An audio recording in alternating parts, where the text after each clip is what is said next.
Hey, hey, hey. It's the end of the month, which means it's time for another volume of the Cinema Chronicles right here on Nashville Movie Dispatch. I am your host, Brandon Vick. I am a member of the Southeastern Film Critics Association, board member of the Music City Film Critics Association, and of course, that good old resident film critic of Nashville Movie Dispatch. I am here on a beautiful July morning. It's not hot or anything. Trust me. I was thinking before I started this show that I don't really know why. Well, I sort of do. Stephen Colbert has been in the news here lately because The Late Show is being canceled. May of next year is its last show. And so, and there's all kinds of stuff surrounded by that, which I'm not going to get into, but I started watching segments of his Colbert questionnaire, and he has basically what he says are the definitive questions that gets people to immediately be able to look into your soul and know who you are. And I was thinking about these questions, and I watched an Owen Wilson, Will Ferrell, David Letterman. Joaquin Phoenix recently did it, which his is probably the best just because of how uncertain he is about almost every question, and he needs a lot of context, and it made me laugh. He is a very particular guy, but as we'll get into later with one of the films I'm covering today, he is he's also one of the finest actors living. So, but one of them, so I think the first question, and forgive me, I don't know them all, but the one is best sandwich, and I thought, man, that's tough. But then I think you don't really go by what is probably the most delicious, right? Yeah, I think you go by first of all, what you enjoy, what you maybe grew up eating. I think the younger Brandon would say just a simple old bologna sandwich with mustard. But the new and improved and grown Brandon would tell you peanut butter on keto bread, preferably the 5-seed. Not jelly. I don't mix that anymore. All right, I'm grown. I got pubes. I have just straight up peanut butter sandwich. So I think that's the best. I think that's the best sandwich. Another one is if you were deserted on an island, what song would you, if you only had one song to listen to, which one would it be?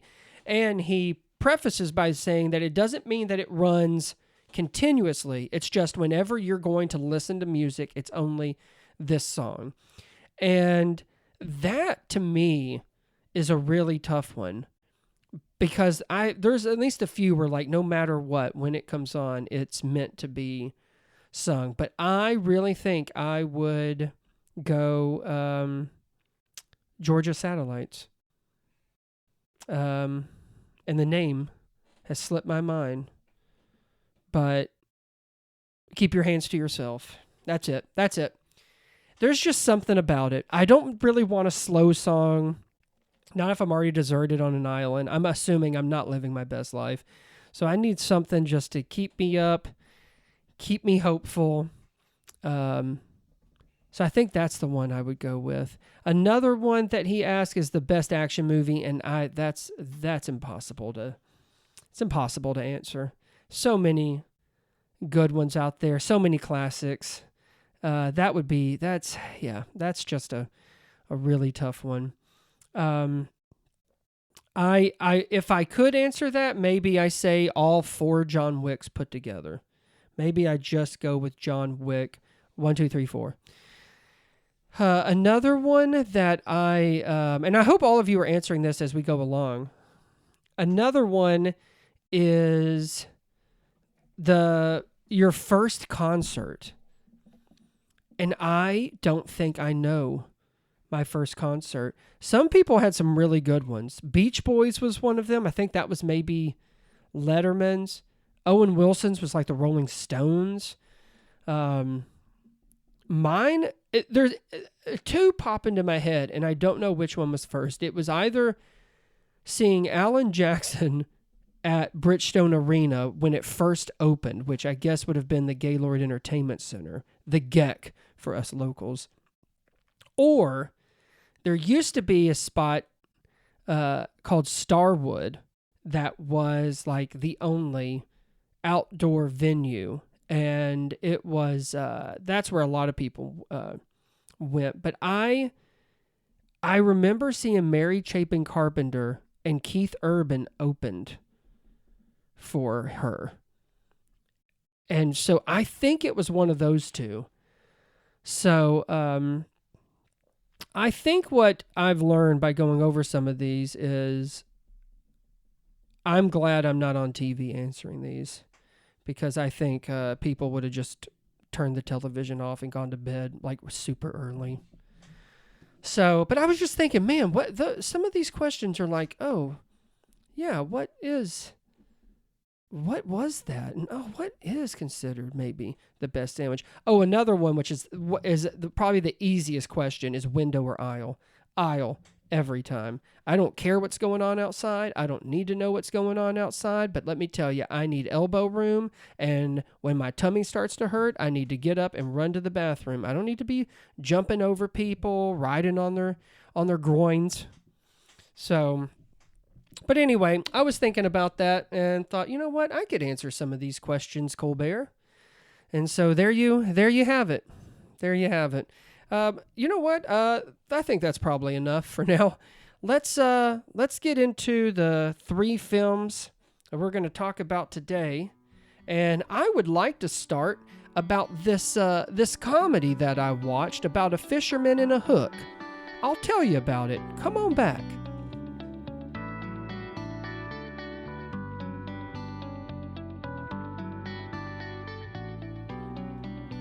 I Know What You Did Last Summer. For those of you that are of a certain age, you might remember there is a movie called that from 1997. Starred Freddie Prinze Jr., Jennifer Love Hewitt, Ryan Phillippe, Sarah Michelle Gellar. It had the be-all, end-all, gorgeous teens of the 90s, which I don't even know if any of them were famous at the time, but it certainly did make them famous, if anything. I actually watched the 97 version, I don't know, maybe 2 or 3 years ago for in the spooky season. And you know what? It's a fun movie, but I have realized it actually is not very good. The acting and it wasn't done very well. And so, and I was kind of caught off guard by it because Scream, I don't know if you guys have seen that one, but it still holds up real well. So I guess I just assumed that the other, the next one in line would be I Know What You Did Last Summer, and it was far less superior to Scream, which only come out a year before, keep in mind. And it was both movies were written by the same guy, Kevin Williamson. Did not know that. In case you aren't familiar with it, let's go to Rotten Tomatoes. It says, when 5 friends inadvertently cause a deadly car accident, they cover up their involvement and make a pact to keep it a secret rather than face the consequences. A year later, their past comes back to haunt them and they're forced to confront a horrifying truth. Someone knows what they did last summer and is hell-bent on revenge. As one by one, the friends are stalked by a killer, they discover this has happened before, and they turn to 2 survivors of the legendary Southport Massacre of 1997 for help. So, this is via the Hollywood Reporter. The director, Jennifer Caitlin Robinson, she actually first saw the 1997 movie at the age of 9 when a babysitter brought her to the theater and was likely never hired again. And while her mom was really, really mad, obviously, the experience proved formative. She says, I'm a true child of that time. I could lie and say that I came up on really important films like bro films, but I was forged in 90s cinema. From Dawson's Creek to Scream, Robinson was reared on writer Kevin Williamson's dialogue, and her 2022 movie, Do Revenge, paid homage to the 90s films like Cruel Intentions and Clueless. So this, I Know What You Did Last Summer, is, first of all, everything is built around that car accident. That accident is so weak as far as what happened and why. And it doesn't even come close to warranting the kind of guilt that this group feels and is this like big secret that they must keep no matter what. I won't go into it. You have to see it for yourself. But I slightly chuckled because when that whole scene ended, I couldn't, like, that's how they did it. Like, that's what they're going with. So we're not off to a good start, to put it that way. The movie itself could care less, honestly, about any of these characters except those OG ones that we're about to talk about. I mean, there's no depth. The friendships feel excruciatingly flimsy and forced. It just doesn't seem real. Like nothing seems actually genuine or anything like that. And what I know there's not going to be depth or anything like that's fine. Like I don't need a whole thing about them, but I don't they're not even likable, and they're all kind of built around these just simple stereotypes, and it's just, I don't know. It just feels like lazy storytelling to me. And I'm not, listen, compared to the 1997 version, I feel like we at least had a better grasp on things and what's going on in 97. Now, the one thing I'll give this one, the 2025 version, is they do kind of make a bigger deal about the town itself. And I like the way they do lean into the 1997 of what happened, and it certainly plays a pivotal role, which kind of comes to a head at the end. But the reunion between Freddie Prinze and Jennifer Love Hewitt is it's the obvious highlight. This is via IndieWire. It says, I Know What You Did Last Summer, director on the shocking twist ending and a few other surprises. But in this piece, it says, one of the great delights of the new I Know What You Did Last Summer for fans of the original is the movie's thoughtful, satisfying use of the first movie stars. Prinze Jr. don't just make a perfunctory cameo appearances, they're integral components of the plot. Co-writer and director Robinson, securing Prinze and Hewitt on board early was key. She ensured they were on board with the direction she wanted to take before even writing the script. There were some big swings with the characters, that's for sure. So those were conversations I had early on with them.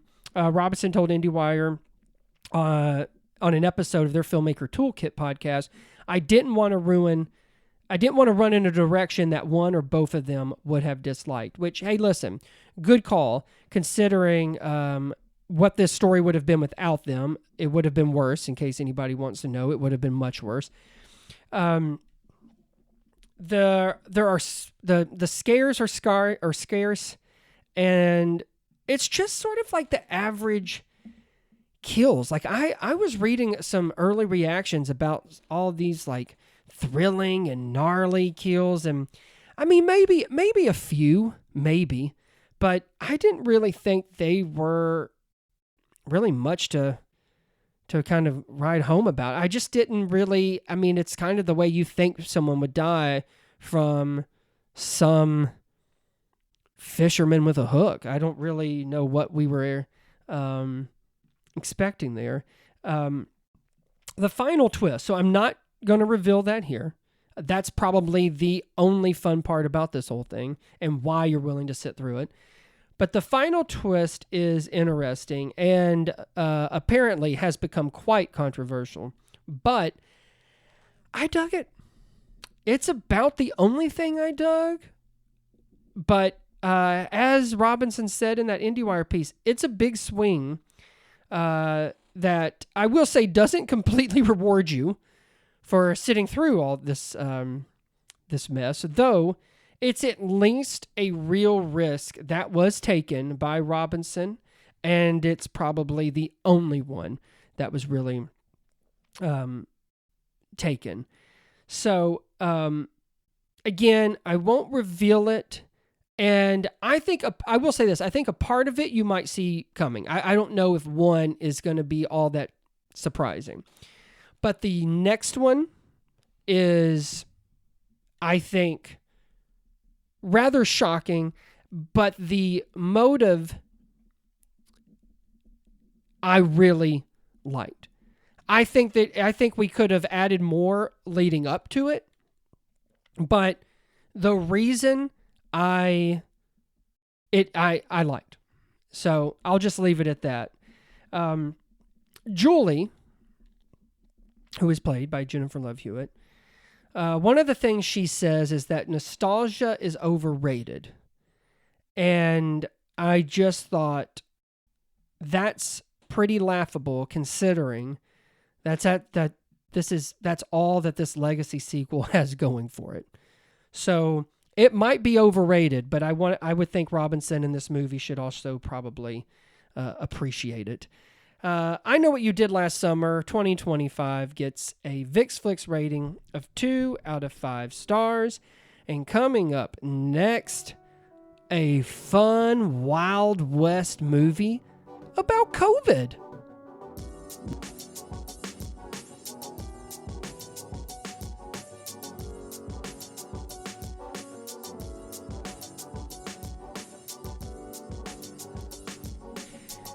Eddington by writer-director Ari Aster. Let's get to the synopsis, even though this doesn't even break the surface of what this whole film is about. But this is a Rotten Tomatoes. In May of 2020, a standoff between a small-town sheriff, Joaquin Phoenix, and Mayor Pedro Pascal sparks a powder keg as neighbor is pitted against neighbor in Eddington, New Mexico.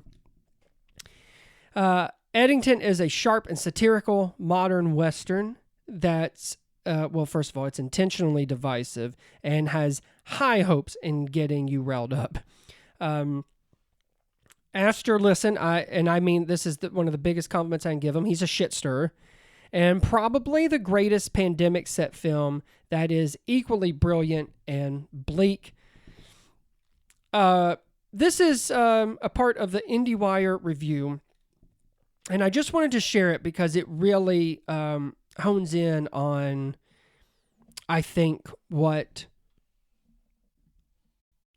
Aster is doing, what Eddington is, and just how much of like the set of balls on Aster to do something like this. So this is IndieWire review that I think was first done at the Cannes Film Festival. Eddington is the first major Hollywood movie that's been willing to see the COVID pandemic for the hellacious paradigm shift that it was, as the moment when years of technologically engineered polarization tore a forever hole in the social fabric of a country that was already coming apart at the seams. Few other filmmakers would have had the chutzpah required to make a No Country for Old Men riff that hinges on mask mandates and the murder of George Floyd, and we should probably all be grateful that none of them have tried. Eddington, the tagline for which reads "Hindsight is 2020", only wields its what's the opposite of nostalgia, specifically as a means to an end. It might set the scene with a little, remember how it felt to wait in line outside the pharmacy fun. Excuse me. But Aster's bleakly funny and brilliantly plotted assessment of how fucked we've become since then soon leverages those fun memories into a far more probing story about the difficulties of sharing a town between people who live in separate realities. How did we get here? Is it worth it? These are two questions that are asked by Joaquin Phoenix's sheriff, named Joe Cross, quite early in Eddington. And it's the two questions that you'll keep asking throughout the film, all the way to the closing shot. It's an uneasy film, as you could kind of maybe get a grasp on from that IndieWire review that I just read, with a ton of unrest as the town and its inhabitants deal with a virus and social injustice. There's the fear, there's the paranoia, the hysteria, the tension, all of it is on the rise. And while Cross is who we follow the closest and bear witness to his, at first his good intentions, spinning into something much more terrifying, everyone's life in the film is in some form or fashion spiraling out of control. This is continued from that IndieWire review. Virtually everyone in Astor's COVID Western is a victim to one extent or another, even if some of them have a lot more blood on their hands by the end of it than others. There's no need for false equivalencies in a film whose characters are all powerless to disentangle the internet from the fabric of their personal lives. So I'm hugely impressed by how Astor was able to take this group of characters and connect them all in some strange yet poignant way. Each of them supplying a significant step in the escalation of it all. Also, while providing a variety of perspectives and opinions and conspiracies that you may or may not agree with, but that's the point here. There's also these kind of preconceived notions that get tossed out as we dive further into characters' motives and or intentions and the fallout from all of that. Let's start with Phoenix when it comes to performances. The man's an incomparable actor, and he once again proves that him and Astor are a perfect pair. As Cross, he is a decent man who generally cares, and that's shown in one of the first few scenes, and almost as soon as we meet him. But he is in a constant state of trying to calm things down, and it, I would say, mostly backfires practically every time. It is amazing how he is when we first meet him to who Joe Cross is by the end of the film. Pedro Pascal is great. He has his own agenda as the mayor, but is also, I think, again, just like Cross, I think is generally trying to make a difference. But I do think he knows how to play the political game, and that's even more apparent when Joe throws his hat in the mayor race. Emma Stone and Austin Butler. So Emma Stone plays Phoenix's wife, and they kind of play more into kind of the conspiracy theorist thing because the mom who Emma Stone, the woman who plays the mom, Emma Stone's mom, is getting her information from maybe just from other places that's not mainstream. And but the effect that has, and then that kind of leads her down this rabbit hole where she's introduced to Austin Butler's character. And I wish they were in it more. I was intrigued by what they added. I'm just a little unsure about as far as like the overall approach and execution of what they truly mean to the story. They have a purpose. That's not my complaint. I just kind of wish maybe this was explored more, or maybe we could find more of kind of more meat on the bone for them. Michael Ward, who plays one of the deputies, is terrific. I think his character, I think it means a lot for his character because he is one of, I would say, the few black people that live in Eddington, much less has a badge. But he gets caught up, especially within the George Floyd outrage, and is being pulled into different directions. And in the film, what's being asked of him is No one else is put in that situation.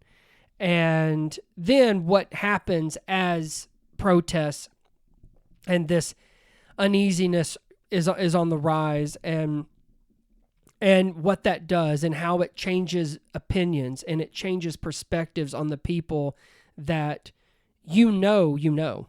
they haven't changed. The situation has changed, but that person hasn't changed. But it's sad and fascinating how that can still change a person's mind and opinion on that person. And Michael Wart's character in this is very much is kind of that, is used as a symbol for all of that. As a person who has enjoyed Ari Aster, I know that by the time we get to the third act, there's going to be some crazy shit. I kept waiting for the wheels to come off as this film entered its third act. And there is a part where it sort of does, but I think it fits perfectly within the narrative that Aster has crafted. It's a world that, it's a world that it goes hand in hand with the world that we are living in Eddington, which resembles a lot like ours. And then there is this final image that's shown as the credits roll. I just want to say it doesn't really reveal a whole lot. I'm going to say spoiler, but there's really nothing. It just kind of says what it ends on without, it doesn't reveal much, but I will say spoiler just in case. But in a recent interview with IndieWire, Aster stressed that he saw the pandemic as an inflection point that merely accelerated an inevitable series of events. Our brains were already broken by technology and media polarization. 2020 just provided a lethal dose of social isolation that permanently destroyed the societal norms we have been living with for the past century. So that's his take as far as especially where kind of, I guess, sort of the inspiration for Eddington. But then it gets to where it says, when thinking about the film's ending, Aster encouraged viewers to separate the signal from the noise. For all of the fiery drama that happens in the third act, which does include murder, terrorism, and some nudity from Phoenix, the only act of lasting historical consequence is the data center from fictional Solid Gold Magikarp. It finally being built in Eddington.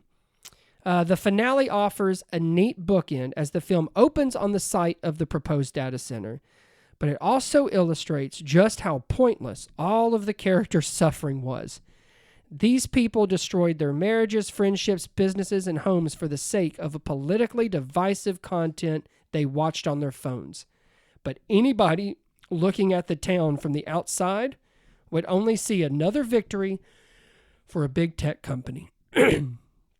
That hit me like a ton of bricks after watching it and reading that. And I suggest, whether you've seen it or not, revisit this podcast and listen to that again after you see it. It goes on to say, Aster says, I would say that the film begins and ends on a hyperscale data center being built. And if you ask me what the film is about, I might just tell you that it's about a data center being built. And all of these stories are really just data to be processed by this thing to be turned into what? What is coming? The film is set during a crisis, and it's about a bunch of people in crisis. But meanwhile, there's this other crisis incubating in a lab. Goes on to say, Aster drove that point home with his aggressive portrayal of smartphones throughout the entire film. From excessive shots of characters doom scrolling to a brilliant shot in which the entire movie takes the form of a horizontal smartphone, Eddington is constantly painting the devices in our pockets as evil interlopers. As the characters mow through data while posting and consuming divisive slop, it becomes clear that their entire lives are being processed through their phones at the expense of their humanity. I was interested in not having those screens kind of blend in and become naturalized, but rather to have them stand out. And I guess one goal was to almost make you sick with it. It's something that is pervasive, but not in an invisible way, Astor says. I didn't try to make phones look cinematic, but I did try to make them sinister. So Eddington uses the craziness of the pandemic to turn the mirror on ourselves to show just how fragile we are and also just how easy we can be manipulated.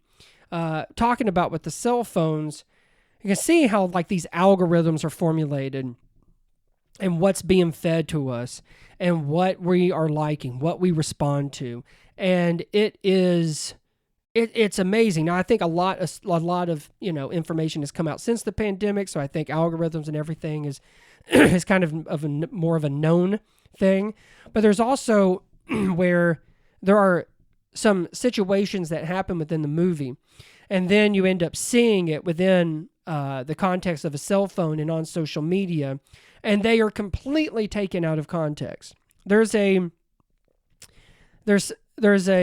kind of a clash between Cross and when he comes in and the mayor with Pedro, and that there's a homeless man in the bar, but in the way what actually happens, and then later on when you see it kind of cut, edited, thrown on social media with a totally different kind of agenda and a purpose for it.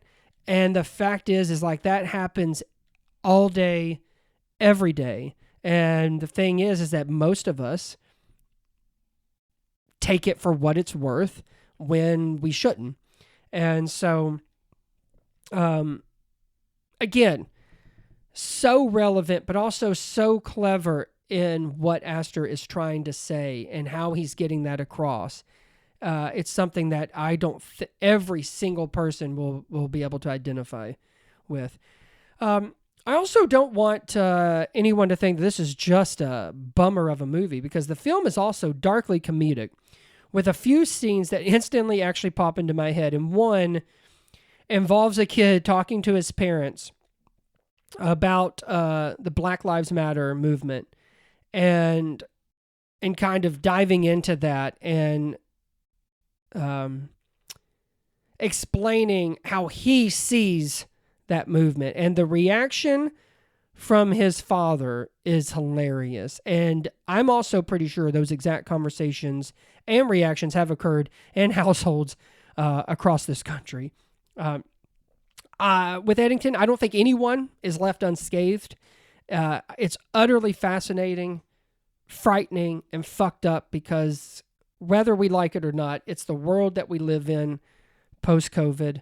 Enough time has passed for Astor to dissect what the COVID lockdown unleashed and the aftermath of it all. It's triggering basically from the get-go. There is a New York Times piece called "Hollywood's Master of Dread is Afraid of Everything." It has said that Astor conceived a lot of the film while traveling through small towns in New Mexico where he grew up. Many of the people he talked to, he said, were full of passion and conviction and genuinely wanted to see the world improve. But they also often saw reality in ways that were totally contrary to how Astor understood it. That disconnect erodes the reality of nearly everyone in Eddington. And then Martin Scorsese, a longtime Astor fan, says, externalizes the emotional violence behind it. Eddington, Scorsese says, dives right into the side of American life that many people can't bear to look at or even acknowledge. No one wants to listen to anyone else, which is frightening. Listen, we are scaring Martin Scorsese, okay? Is that not a sign to say that let's just simmer down? So when the dust settles and we see what's happened to Cross and the others, as well as the town as a whole, we again come back to, how did we get here? Is it worth it? I saw this with our buddy Brett, and he gave this a 4 out of 5 on Letterboxd, ending with, 10 years ago, this movie would have felt too extreme. Now it feels too close to home. Now, how fucking scary is that, folks? I really didn't expect Eddington to be my favorite Astor film, but here we are. With each of his films, it's lost a half a star for me, starting with 4 stars for Hereditary, 3.5 for Midsummer, 3 for Beau is Afraid. But I think he's back in a really big way from Beau is Afraid, which I was not a huge fan of, even though Joaquin Phoenix was phenomenal. It became too much for me. But I'm just astonished with how Astor and crew were able to make it all work so well. Such a gargantuan dose of reality, and it makes us miss the days when things at least felt more safe and more sane. Eddington's getting a Vick Flicks rating of 4.5 out of 5, one of the best films of the year. And when we come back, MCU's first family with, well, dang, Pedro Pascal.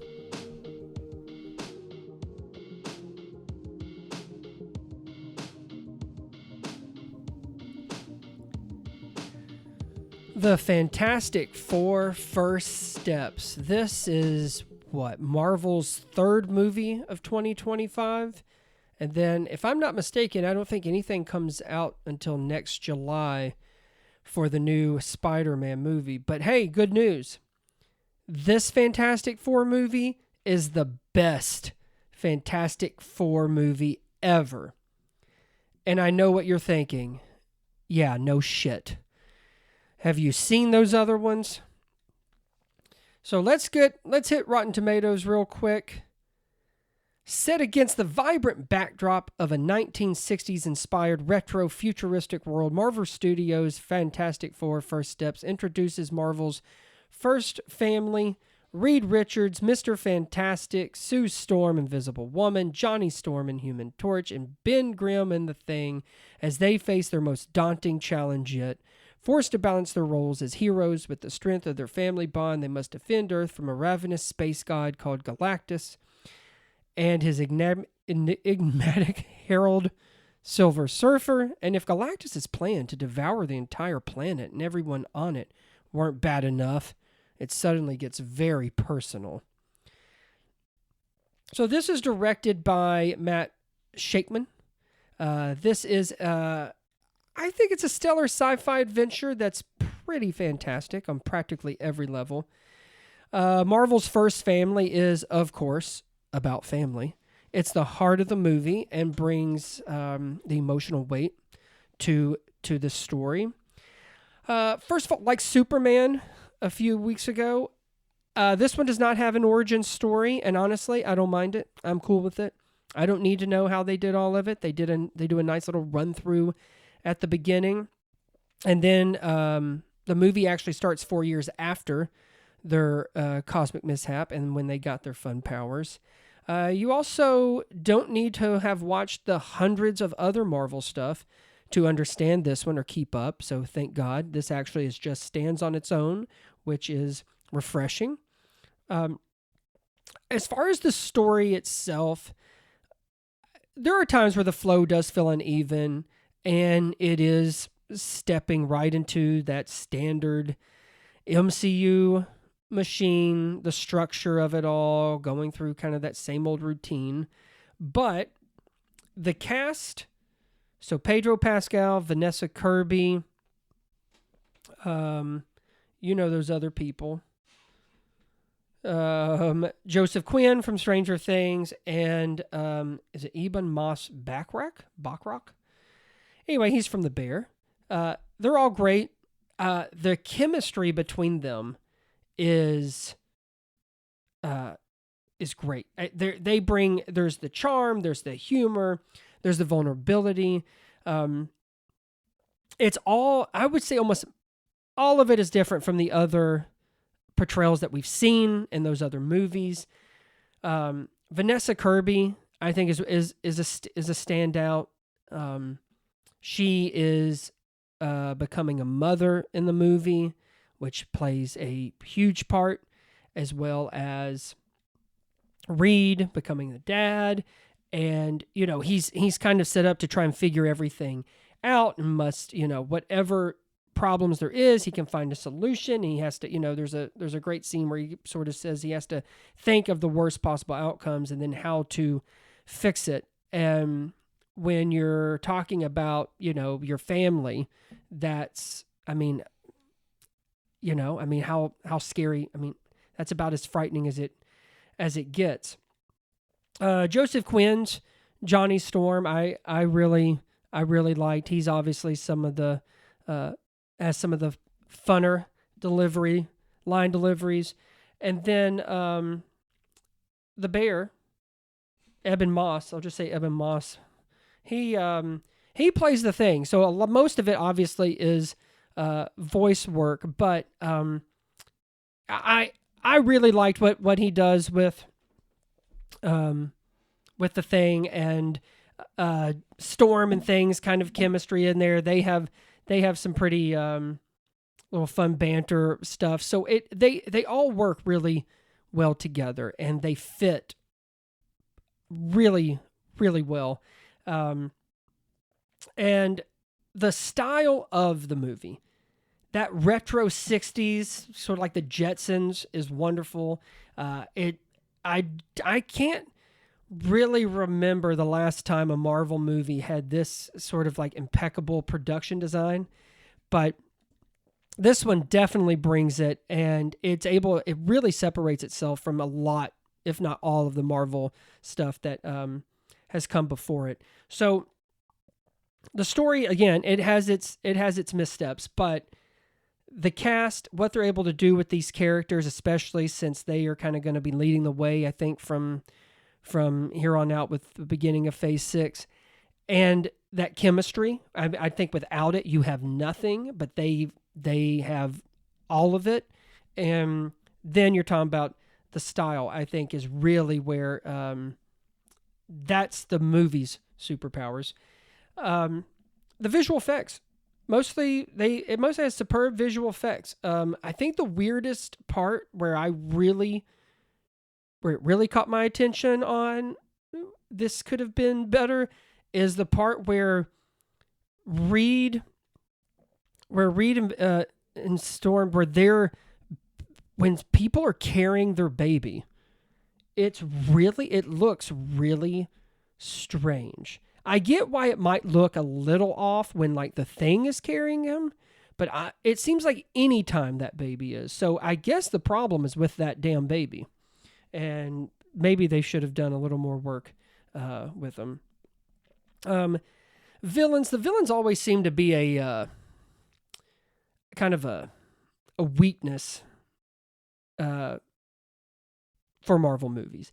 When it works, it really works. And when I think of them, I think of like Michael B. Jordan in Black Panther. I think of Michael Keaton in Spider-Man. But Galactus is voiced by Ralph Ineson. He's worked with Robert Eggers. His voice. When I grow up and my balls drop, I hope to have that kind of voice.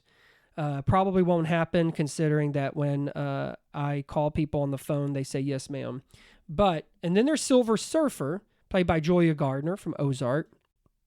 I liked what they brought to the film. I liked these two villains. Silver Surfer, as people probably know, not quite just a straight up villain, but I liked her story and sort of what she's able to add to how this all fits, why Galactus is doing this, why he's coming for Earth 828, I think it is. But Galactus is kind of like the main event. He's the big, basically a space god. And, I'm sure, part of the reason why I saw it in IMAX was to see him. And listen, his introduction and stuff is really cool. But we got a couple buddies in our Sobros Slack. And one is Sean, obviously, from 615 Film. And he said about Galactus, looks great, feels imposing, but I feel like he's barely in the film to make a lasting impression. And then he said, I love everything about Galactus, the look, the actor playing him, but I feel like there was a void in his presence.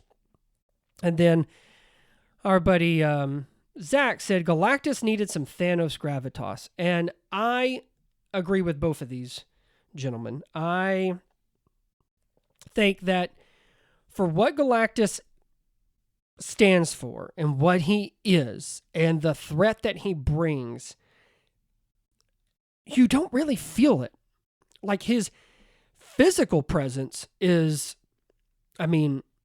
astonishing. But when you actually, as the movie plays out, and this is actually less than 2 hours, it's sort of a little bit of a letdown, because I think that's just when you build something up and you kind of have the intro that you have to him and what he is capable of, and then kind of how it plays out in that last 20 minutes where obviously there has to be that final showdown. It's a bit like, oh, okay, well, I just thought he would be more impactful and more effective. And so with kind of to piggyback off of what Sean and Zach said, yeah, I did kind of feel like they dropped the ball a little bit with him, because I think you really could have done something huge with him. And I'm assuming this probably isn't the end of Galactus, but this is the first time we have seen him, and I thought it would kind of be played up a little more, especially, like I said, when you first see him, it is pretty damn cool.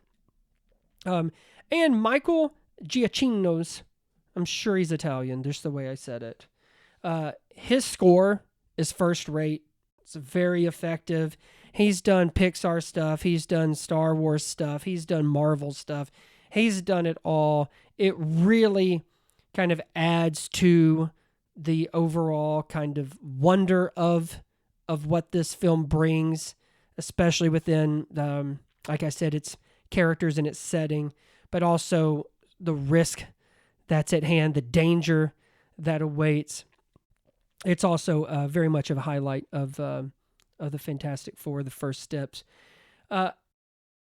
Honestly, I think this one is a solid kind of restart. It provides some hope for Phase 6. I think between, this and Thunderbolts, the MCU is beginning to kind of finally feel exciting again. And I think even more importantly, I think it's just in time for Doomsday to disappoint. I'm just kidding, I think. Fantastic Four, First Steps, gets a Vick Flicks rating of 3.5 out of 5. And that is going to do it for the July edition of the Cinema Chronicles right here on Nashville Movie Dispatch. Again, I am your host, Brandon Vick. You can follow me at Sir Brandon V on Twitter, Sir Brandon on Letterboxd if you got it. And you know what? We'll do this again next month, same time, same place. And till then, just go see a damn movie. Oh.